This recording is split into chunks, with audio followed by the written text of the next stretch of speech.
প্রত্যাশার প্রচেষ্টাই জীবনের সব কিছু বন্ধুরা, তাই চুপচাপ এগিয়ে যেতে হবে সামনের দিকে। যে খুব সহজে তোমাকে পেয়ে গেছে সে তো জানলই না কি বীভৎসভাবে তোমাকে একজন হারিয়েছে। লাইনটা বেশ ভালোই লাগলো। তো এখন এগুলোকে আমি সুন্দর করে রান্না করব। আলাদা একটা পাত্রে তুলে নিচ্ছি, কেটে নেওয়া হয়ে গেছে। দিয়ে নেব রুম টেম্পারেচারে থাকা নর্মাল পানি।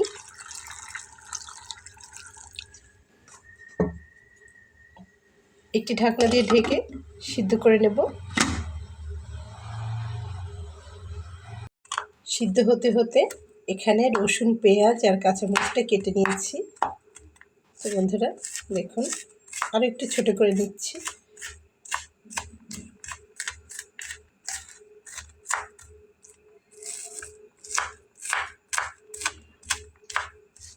আর একটু বেশি পরিমাণ ঝাল দিয়ে নিয়েছি। ব্যাস, এবার এটাকে সুন্দর করে তুলে নেব। চুলাতে কড়াই দিয়ে নিয়েছি, তাতে এখন পরিমাণ মতো তেল দিয়ে নিচ্ছি।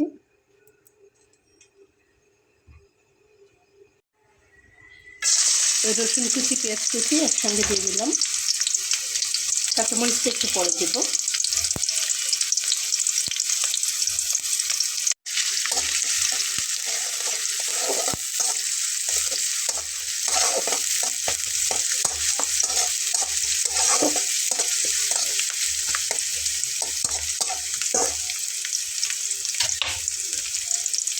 এখন কাঁচামরিচটাও দিয়ে দিলাম।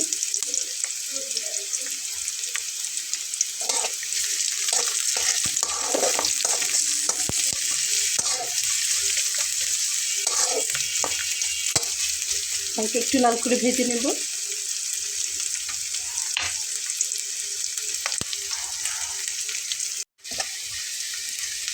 লাল লাল হয়ে গেছে।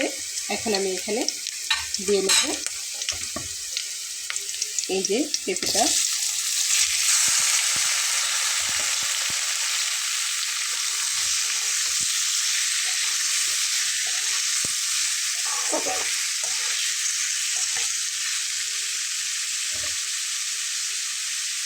সামান্য একটু হলুদ দিয়ে নিচ্ছি,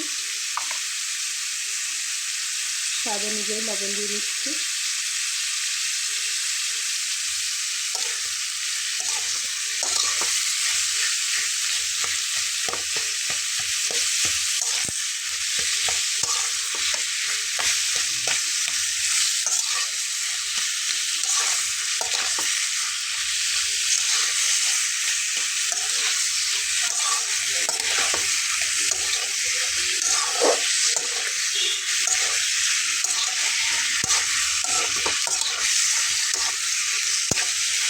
খুন্তিটা দিয়ে খুব সুন্দর করে এরকম করে একটু কাট লাগিয়ে দিলে এটা এরকম ঘন্ট হয়ে যাবে।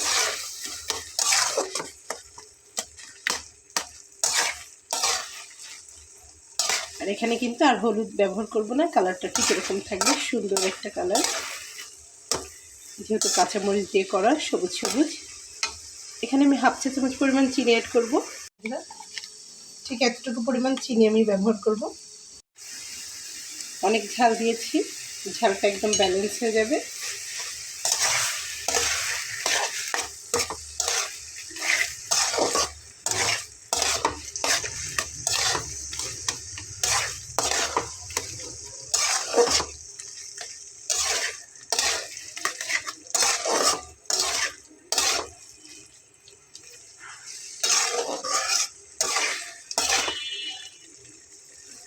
10 মিনিট মতো জাল করে নেব এবং নামিয়ে নেওয়ার আগে অবশ্যই লবণটা চেখে দেখতে হবে।